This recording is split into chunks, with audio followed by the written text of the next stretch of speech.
recording now? Okay. Can you edit this thing?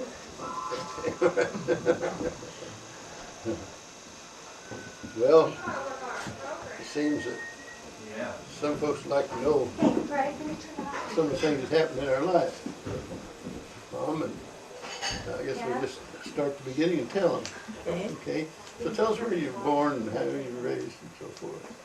Well, I was born in Fontana, Kansas. My daddy's name was Clyde Arney, and my mother's name was Mildred Watson. And my mother and I lived with my grandfather for quite some time, till she married again. And then, so I really was fond of my grandfather. He was just like a father to me. And then she met a man named Albert Bone, and they married. And we moved away. And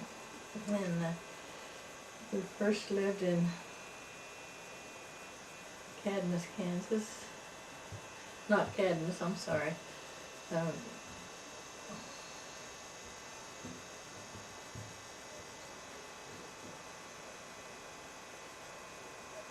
South of Parker. Mm-hmm. I never forget the name.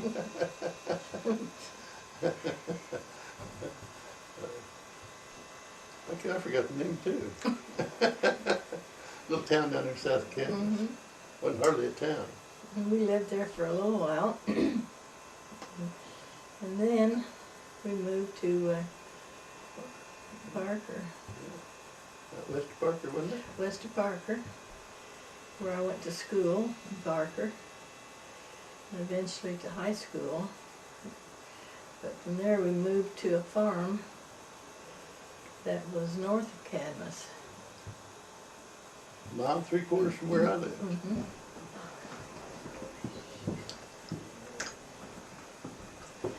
And from there I went to high school, Parker High School, where I eventually met you. His sister was my good friend, so that's how we sort of got together. Well, I was born in Kansas City, Missouri. I don't hardly remember it. But we didn't live there long. My dad was a plaster and we moved around quite a bit. But my first real recollection of a home was in the 6820 Bell Fountain in Kansas City, Missouri. And I never will forget my first spanking. I was a little red wagon down a driveway down into a basement, and a friend of mine was playing with me, and he was taking turns riding down there. Something happened about halfway down. I don't know if he turned or not, but the wagon turned over, and he spilled him out, and he was crying, and I hollered out a bad word. And my dad was up on the porch and heard me and gave me a real good spanking for cussing. So I always figured cussing was wrong, even though I learned it from him. And I went to kindergarten there where we lived, and then it was during the Depression. We moved out on a farm out east of Kansas City. It's called the Dickey Farm. It belonged to Dickey Clay Company, a big corporation. They raised show cattle and had lots of cattle, and a 640-acre farm with beautiful big barns and a great big house that we got to move into free. And that's where I went to first grade. And had to walk 1.75 miles to go to school. And I guess that was the first recollection I have of meeting my Grandpa Light. He'd been traveling around and come from Colorado back to live with us for a while. He was kind of down and out. And he with us and got acquainted with him. And he brought a couple of old dogs with him. I forget the name of one of them, but one of them was called Lightning. He was real slow. And they'd go out to chase rabbits. He'd wait for the other dog to chase them out. And he'd wait at the end of the other side when the rabbit come by. He'd catch him. He had his nose full of porcupine quills from out there in Colorado. And I know I got the pliers and I was working on his nose, getting the porcupine quills out. But we lived there for a while, and I never will forget the trips we'd go from there down to my mother's side. Grandpa Troll lived down in Lynn County, Kansas. We'd go down there, and in those days the highway was 69 highway was just a mud road. And we'd get stuck a lot of times going down there in the car, and they always had somebody down there with a team of horses to pull you through the mud holes. We'd go down there and visit my grandpa, and I remember one time I got to stay down there for a while. And I got to ride the old pony with him, and he'd take me in his wagon and go over to some of his farms. And one day we was going over to the farm and just going across the field, and all at once he pulled the horses to a stop and jumped out and grabbed a fence post out of the back of the wagon, went up there and killed a great big rattlesnake. That was a big old rattlesnake, but he got him thrown him in the wagon, and coming home, he was 6.5 feet long. Forget how many rattles he had, a whole big bunch of rattles on it. And his son, my Uncle Merritt, he's noted for killing rattlesnakes. He didn't bother to get a post. He just tease them, make them strike, and when they struck, then he'd stomp on their head and kill them. Yeah. But it wasn't too long after that we moved down from Kansas City down to one of my grandpa's farms. It's just a quarter of a mile from the home place. In Kansas, the roads run straight east, straight west, and crossroads. You got 640 acre squares laid out all over, and the road that ran north and south past my grandpa's place was Highway 7. And it was right onto crossroads.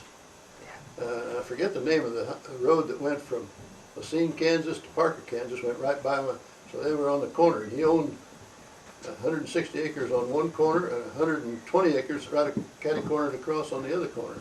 And that's where we lived when we first went down there. That's where I got my first bicycle. I inherited my Aunt Fern's bicycle, lady's bicycle. In those days there's a difference between the ladies and the men's.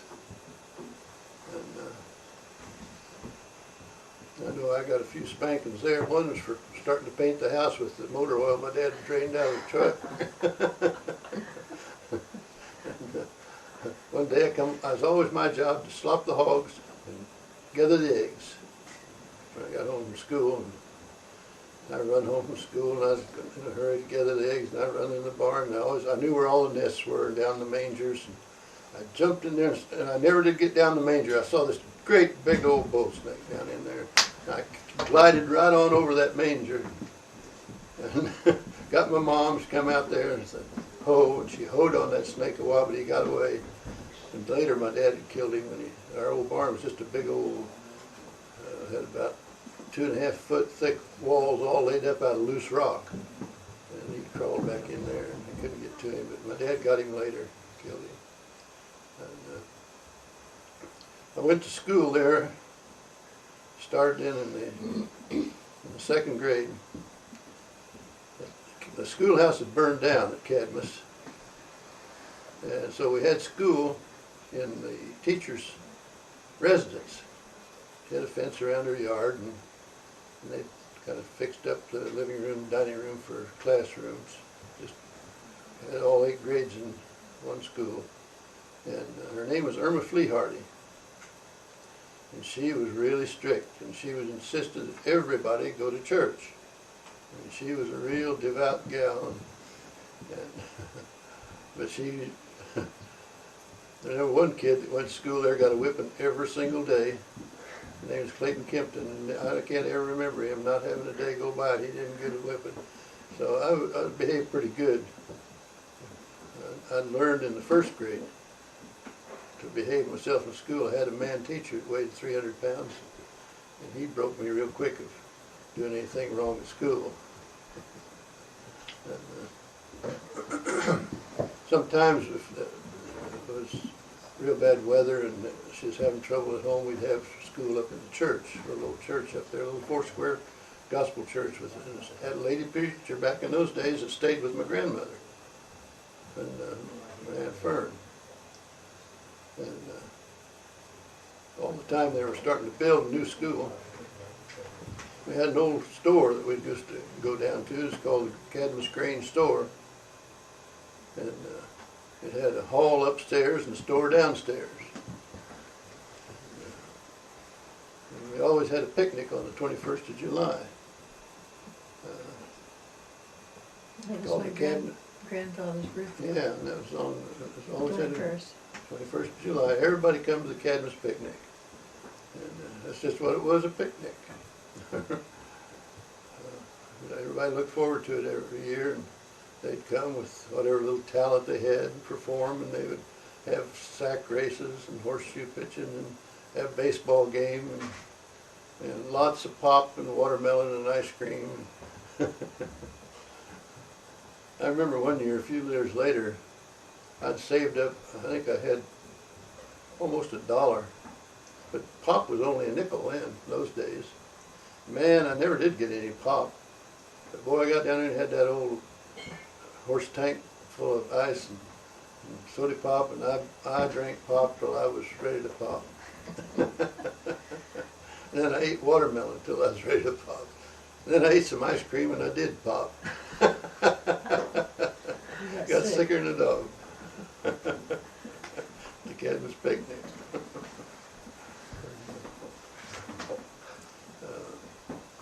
And later, we moved from Grandpa's place just 1 mile, right straight across to the next mile west was where my grandfather's brother had a farm, and he'd raised, his wife had died, and he'd raised his boys. You know, how do you have 5 boys, I think it was. And he'd raised them there, but he'd lost the farm in the Depression. He lost the farm, and so we rented it, and it belonged to an insurance company, and we lived there for a while. And that's where I went to most of the grades in grade school. It's just a little over a mile from there to the new school that they built in Cadmus. And it was a one-room schoolhouse. Had 2 pony sheds and a coal shed, and it was all on 1 acre of ground. Remember that? So when you played ball, if you hit it good, you could knock it across the road.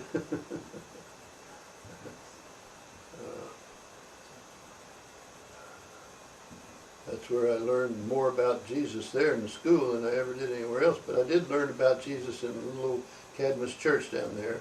And Aunt Fern would take me down there. One year, I was going to have a missionary come. So I sure wanted to go see a missionary from Africa. And he came down there, and I don't remember what his message was or anything. I just knew he was a missionary from Africa, and he told a story about he was going through the big tall grass over there in Africa, and all at once, right in front of him was this great big snake, just looking him right in the eye. And he said he had some kind of a shotgun, and he blowed that snake's head off. Then he went over and he unrolled this snake skin across the front of the church, and it was 32 feet long. So does that snake skin he'd killed over there in Africa, and I never did forget that. Another time, I had an evangelist come through. Now, he couldn't keep me away from church then because he was a cowboy, and I loved to ride horses, and cowboys was my thing in those days. And this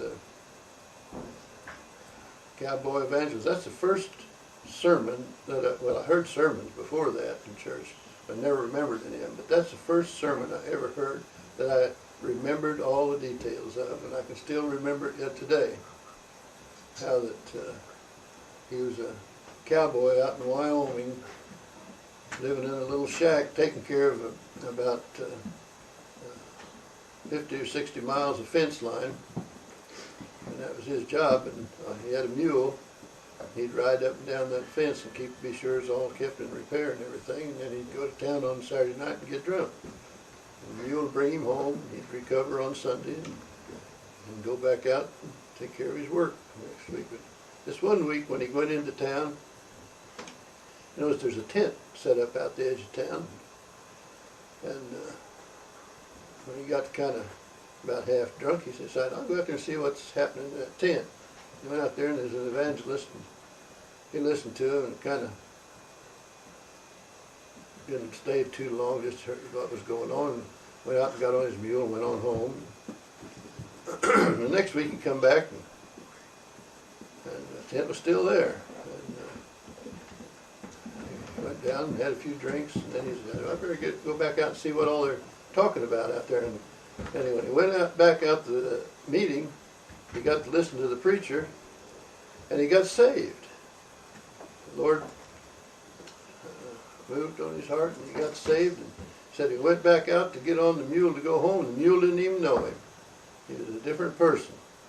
And he went home and got out his mom had gave him a Bible years before, and he had it in the bottom of a trunk, and he went and got that out and started reading his Bible, and decided he was going to be a missionary. So he quit his work on the ranch, and he went, and he'd been an evangelist ever since. And that's how he happened to be there in Kansas, preaching that congregation. And I never did forget that testimony that he gave. It's in that little church is where I learned, I heard all the Sunday school stories about Adam and Eve, and Jonah, Noah and the ark, and Jonah and the whale, and Abraham and Isaac and Jacob, and Moses, Joshua and David, and Solomon, and finally, it comes down to Jesus, and the teacher told me that Jesus loved me and he changed my life. Well, I didn't register too much, but I never did forget it. And after that, I never will forget the first suit I bought. I had that my mom bought me. I was graduating in the 8th grade, and ready to go to high school, and she took me to town to get a new suit to wear to the graduation. Well, Mom liked to be sure that get the most use out of everything, and the suit she bought me, I could still wear it today. I think it's almost that big. I had to wear the pants way up on my ribs, keep from dragging my tracks out, and barely could get my arms out the holes and out the armholes. But that was the suit I wore in graduation from grade school. I wore the same suit in graduation from high school. And I still had the same suit when we got married. I guess Mom knew what she was doing. She was always the mainstay in the family. But I went to, from that old, after we left that farm where Uncle Jim used to live, well, we moved 1 mile north to another old farm, and it was an old farm. The old house was so dilapidated you couldn't hardly live in it. I mean, it was in real terrible repair. It wasn't a very good house to begin with. But that's where, well, we lived there for a while. Then we moved, after my grandfather died, we moved back over on the home place. And that other farm's still there, we farmed it, but that's when I met Mom.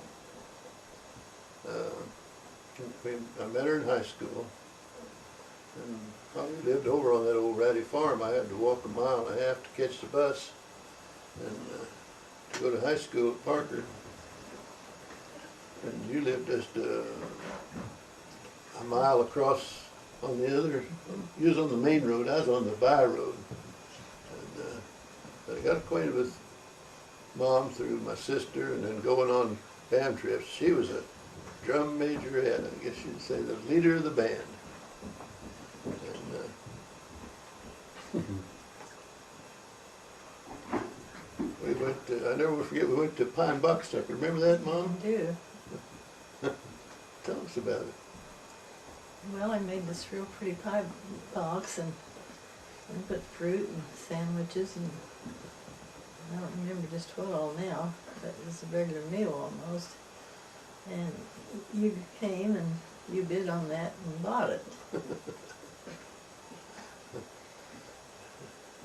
You know, you'd pick out the box you wanted because that's who you was going to eat with.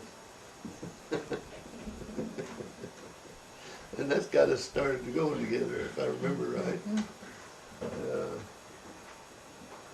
Then she went off to work. Kansas City. Kansas City. That was Rosie the River. And I was there on the farm. The only time I saw you down at Cadmus when you come home one time. In fact, I was with my Uncle Mel down there, and he must have seen me looking at you or something. He said, "Now that's the kind of gal you ought to get." So I guess that was prophetic. And then later I saw you and your mom out at Parker Lumberyard one time when you come home from Kansas City. Remember that? We come out to catch the train. Yeah, that's right. You come out to catch the train to go to work. And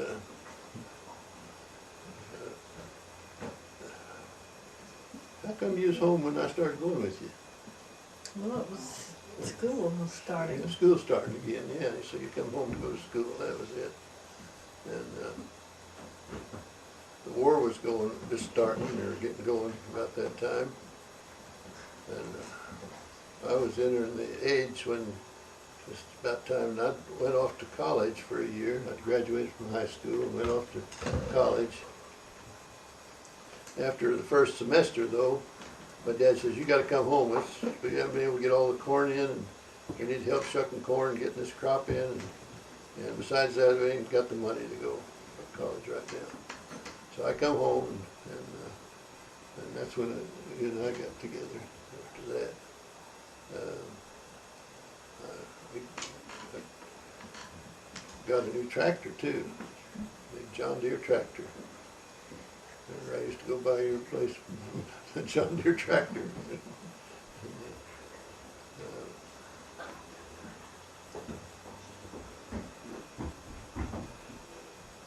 So finally, I guess in June 16, 1944, yeah, we decided we was going to get married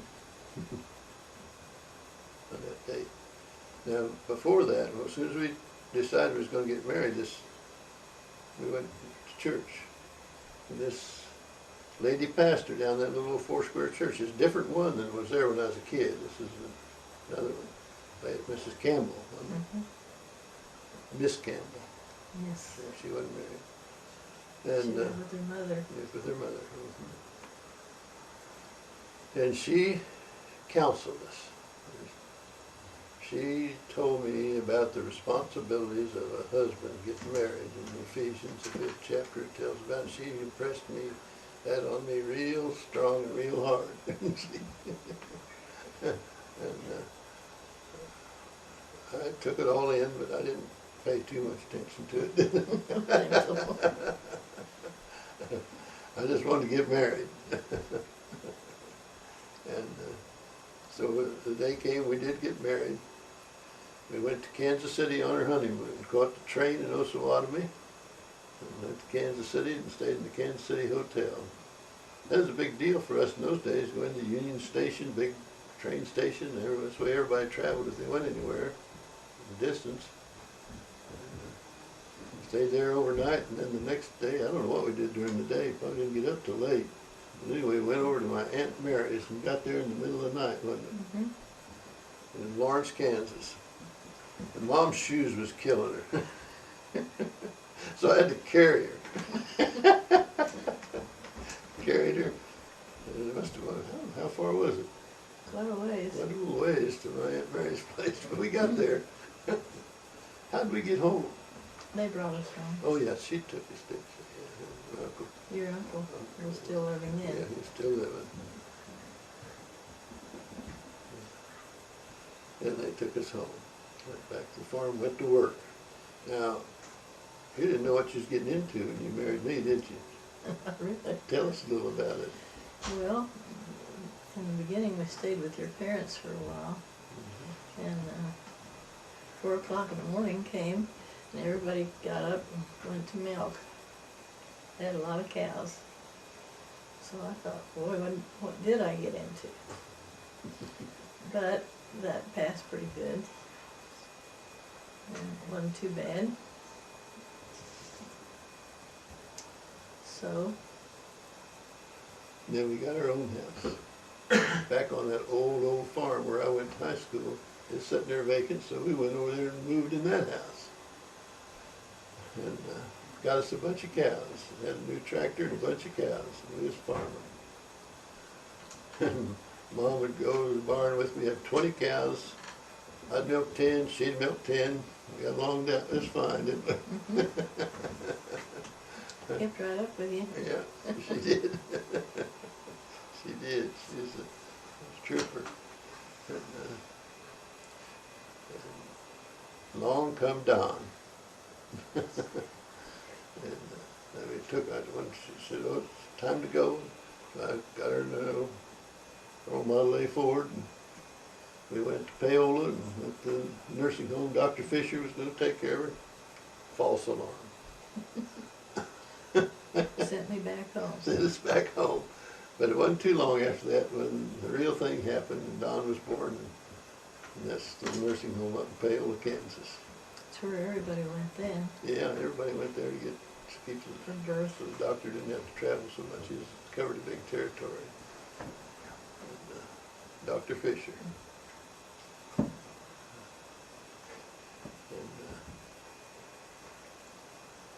we kept on down. We was expanding. We built a new barn. Needed a house, but we built a barn. We bought more cows. Now we had 40 cows. And bought us a milking machine. Well, we lived on the mud roads, and the best roads were gravel roads, and it was 1.5 miles to the first gravel road where we lived. We had nothing but mud roads, so we'd have to haul that milk out to meet the milk truck when it was wet and muddy. You couldn't get in there with this big truck. And so we milked those 40 cows. And I kept buying and selling cows. They gave so much milk, well, then I'd keep them. If they didn't, I'd sell them. And but finally, we got us a herd of beautiful Holstein cows. Really, really nice bunch. And, we were doing pretty well on the farm. And, starting to build the old farm up.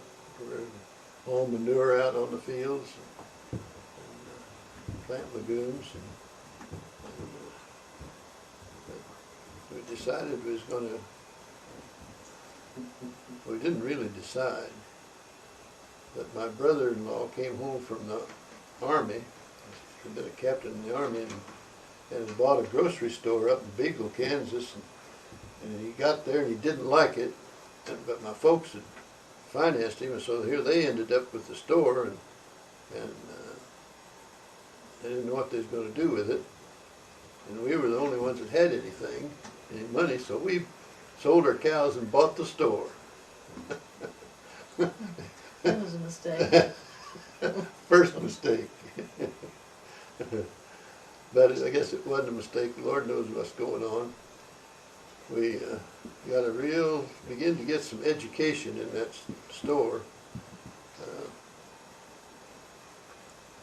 about charge accounts and collecting money and paying the bills and so forth. So finally I had to go to work in order to pay the bills outside the store. So Mom was left to run the store.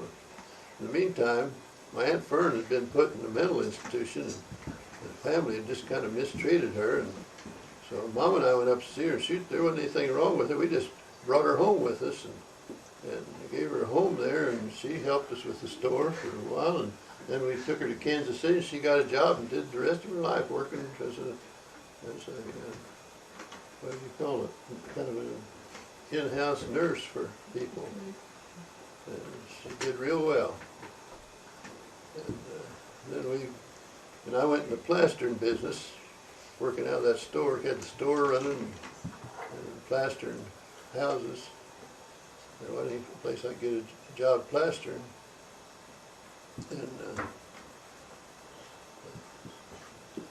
we decided we was going to build us a new house up in Paola, Kansas. We were going to sell that store, get rid of it. When we started building a new house, I'd work on the plaster in the daytime and work on the house at night. We started building a new house. And Mom would go up with me and take care of me and work right along with me, cleaning up messes and helping me with getting the house finished up. And we moved in our new home up there in Paola, Kansas. And, later,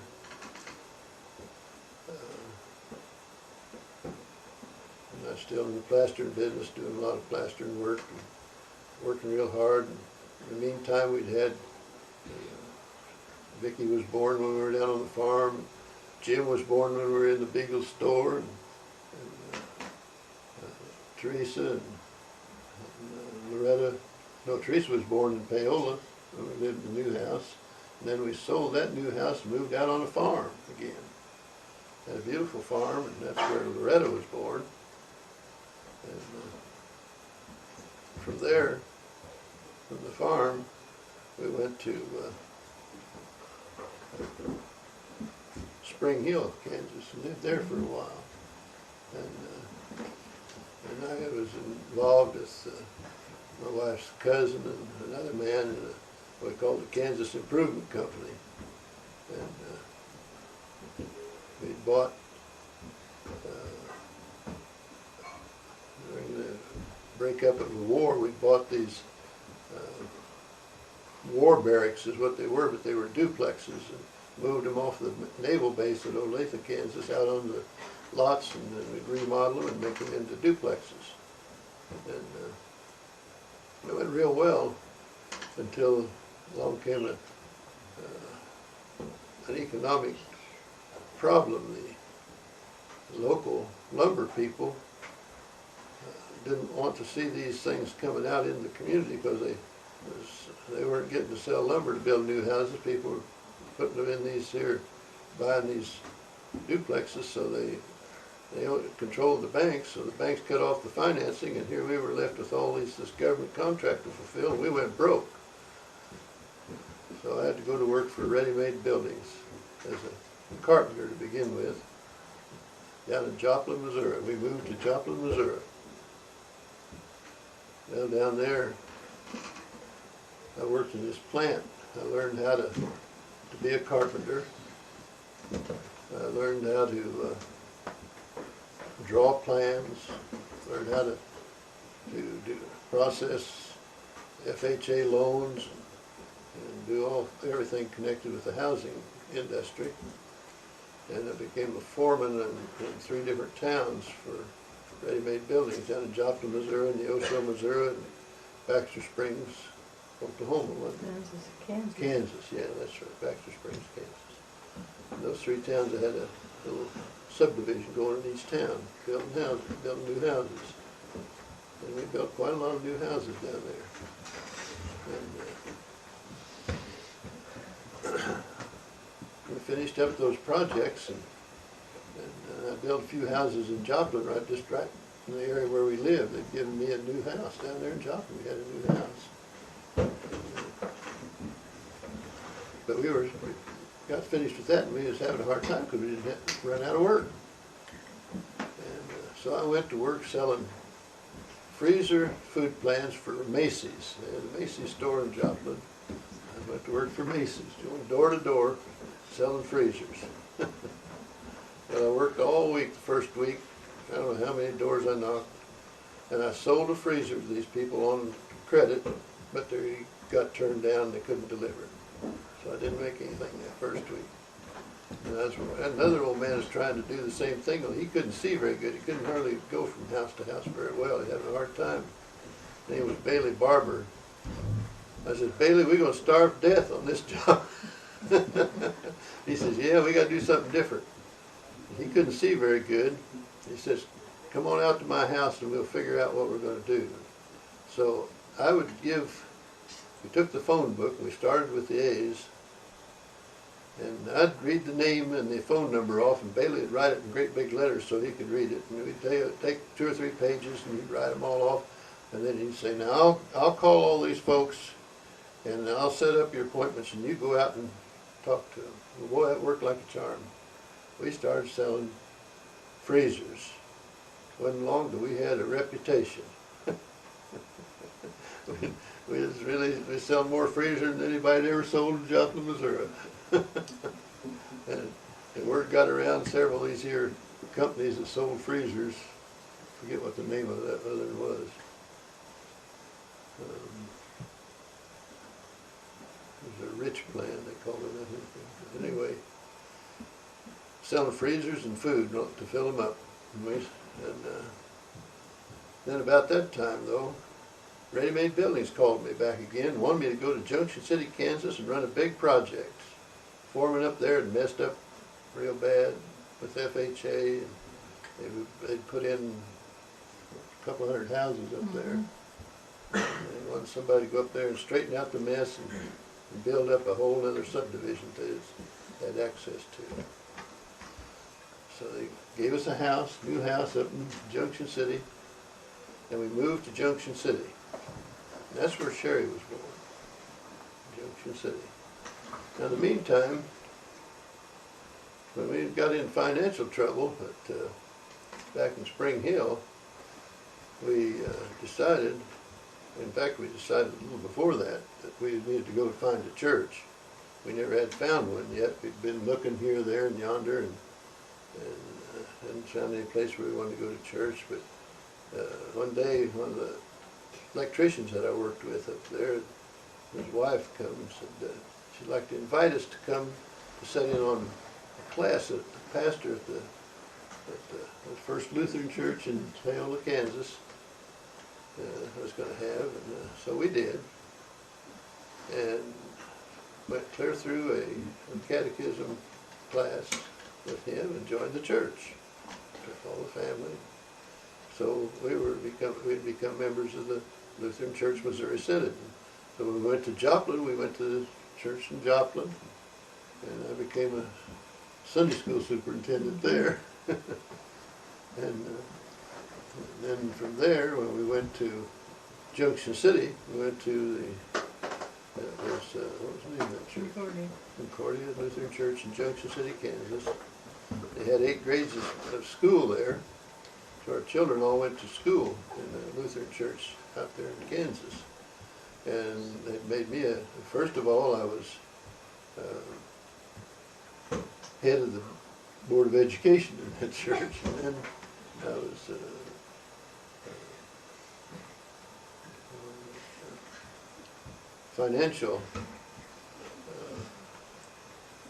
led the financial part of the church and getting the pledges and raising money and managing the money into the church where it went to. And then later, they made me an elder in that church. And I got the job with the pastor. He used me. He was a circuit counselor, and he'd send me around to different churches to present the budget plan for missions of the Lutheran Church to the congregation to see what they had contributed towards that and where the money was going and how it was being used. And see if they wanted to give more or less than what they had been in the past. And so I got the job of going to a lot of different churches to make that presentation.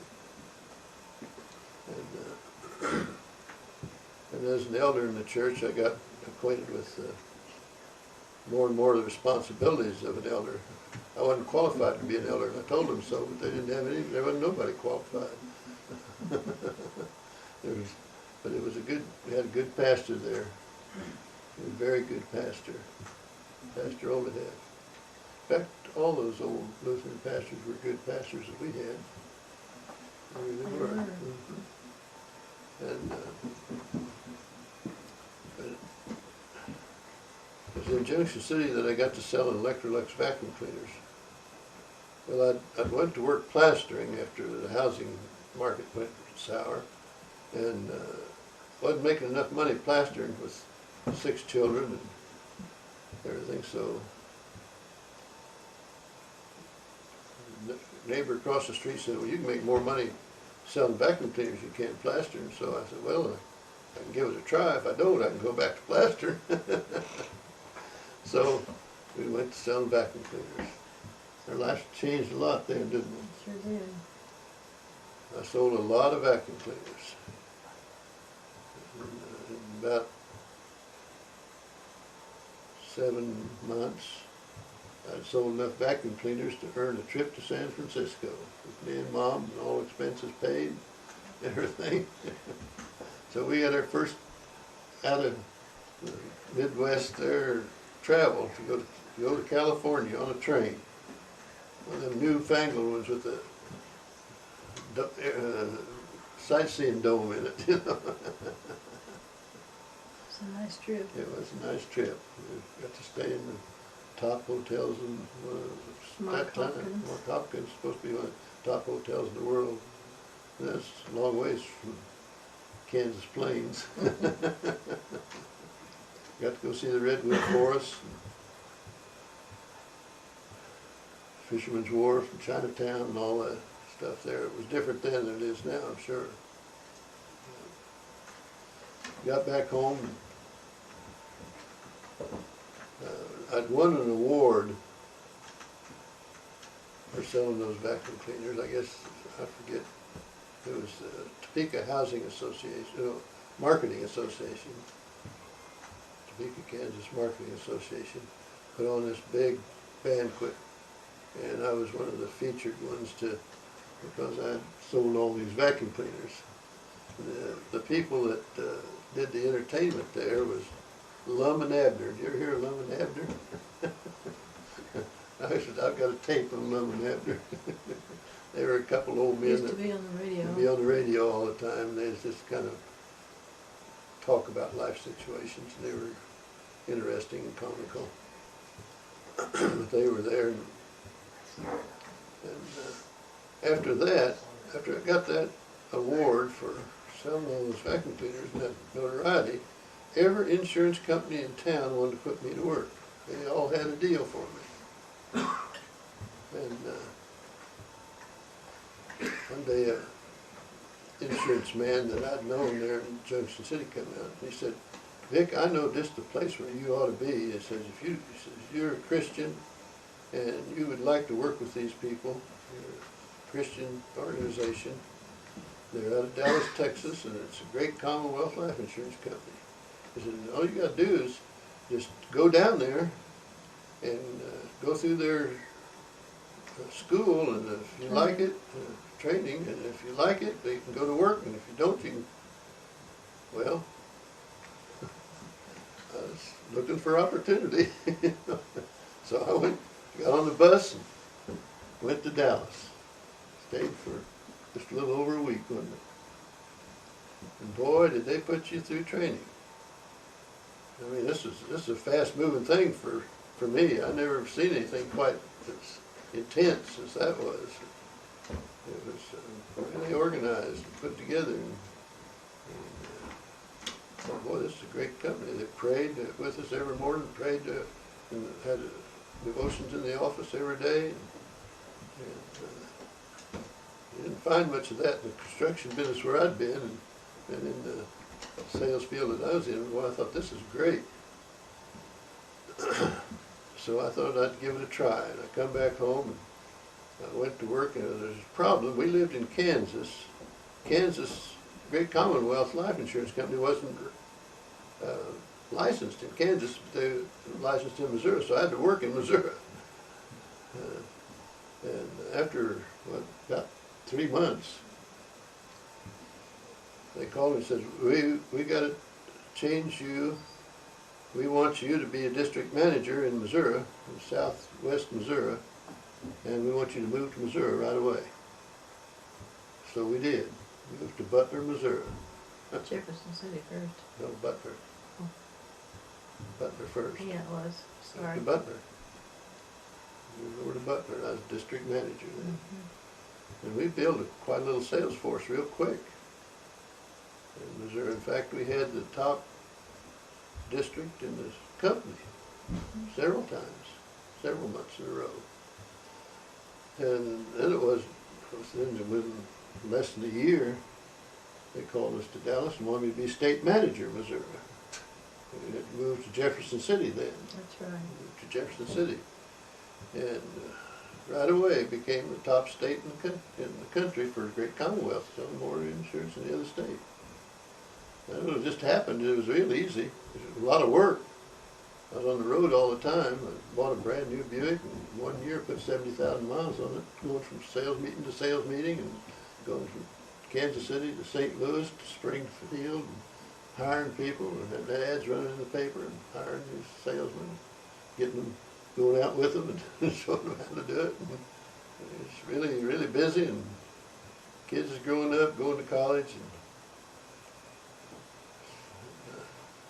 kind of wasn't keeping track of them very well at all. And one day I was having a state sales meeting in Jefferson City. We brought everybody in, have a sales meeting. The main guy from Dallas headquarters come out,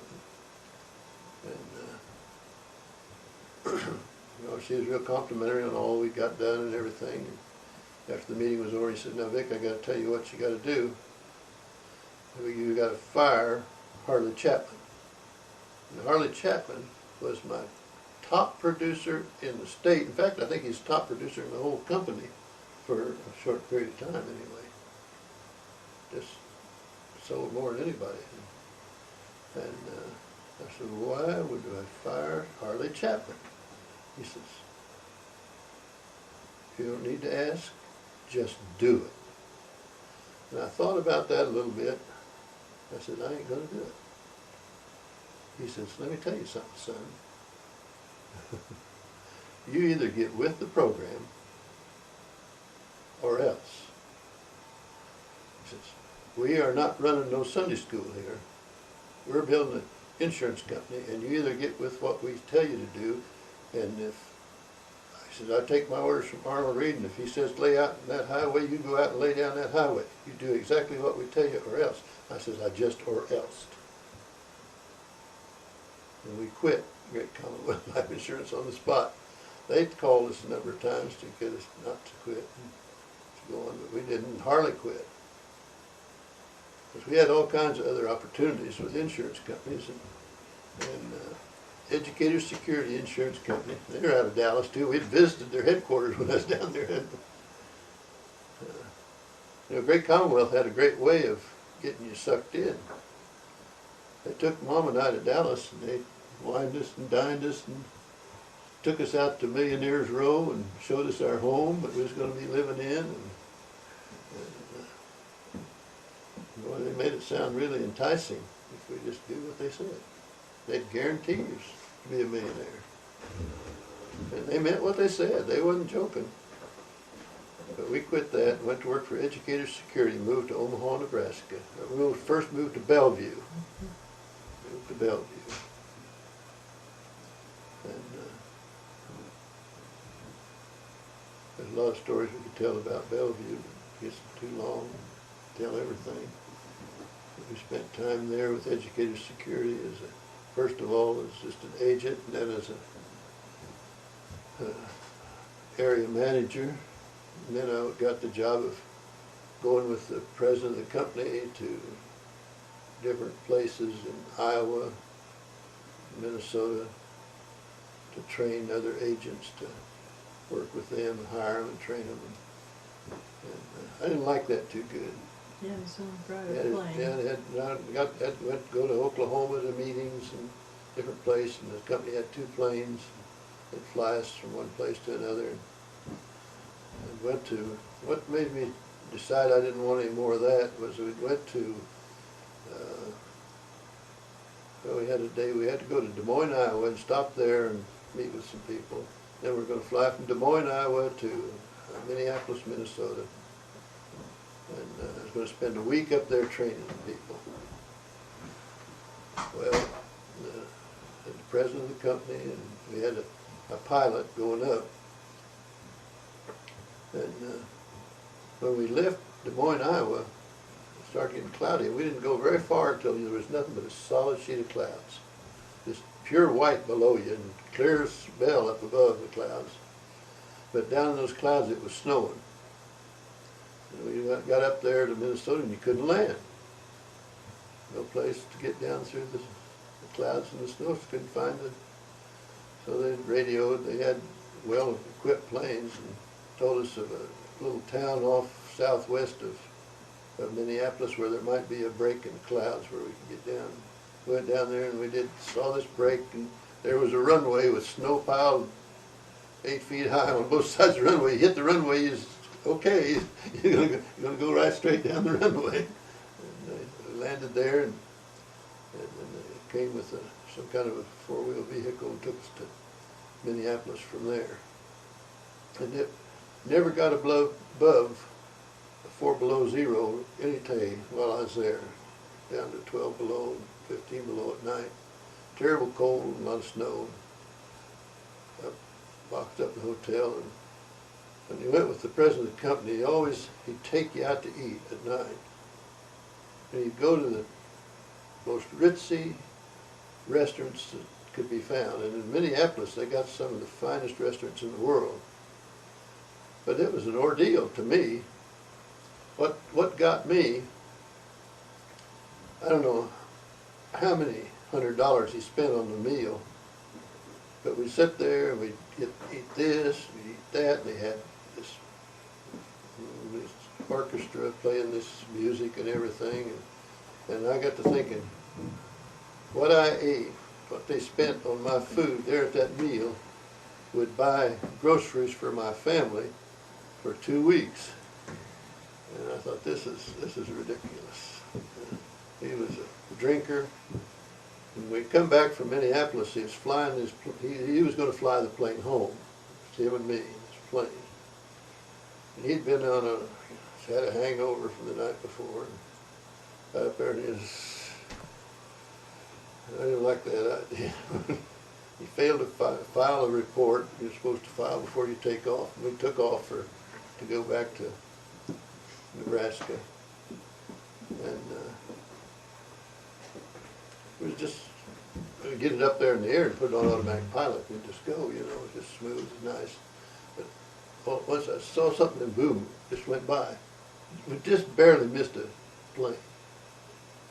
You're supposed to, you know, file a report so that you get you on the right track. I thought, if I keep fooling around with these guys, somebody's going to get killed, and I don't want it to be me. So it wasn't long after that we quit educator security. Started selling swipe.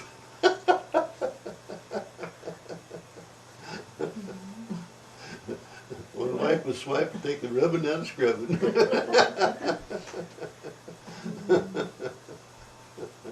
Then they had a product called something else. Something else, swiping something else.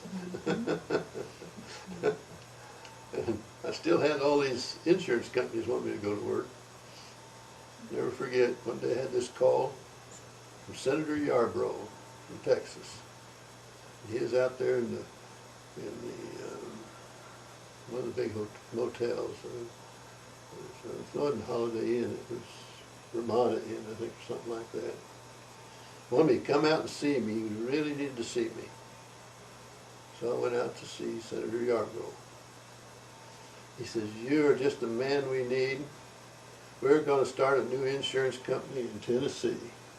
Isn't that right? Yeah. "And we want you to be the president of the company." What? He said, "Yes, sir. All you got to do is just go out there. And we got it all mapped out, what you got to do." And I said, "Well, is that right?" I said, "What kind of insurance are we going to sell?" He says, "Oh, you don't need to worry about selling insurance. We're just gonna sell a whole bunch of stock and we're gonna sit back and live off of it. I mean, he's really making it sound good, you know, to him anyway. But it turned me off real good. I didn't want any part of it. I kind of got a sour spot in my stomach about insurance companies, because when right just before I quit Educator Security, before I'd had that meeting, the agency director from Great Commonwealth told me, he said, Vic, I'd advise you, go to the bank, borrow all the money you can get, and buy Great Commonwealth Life Insurance Company stock. He says, we want to get you to be, what do you call it?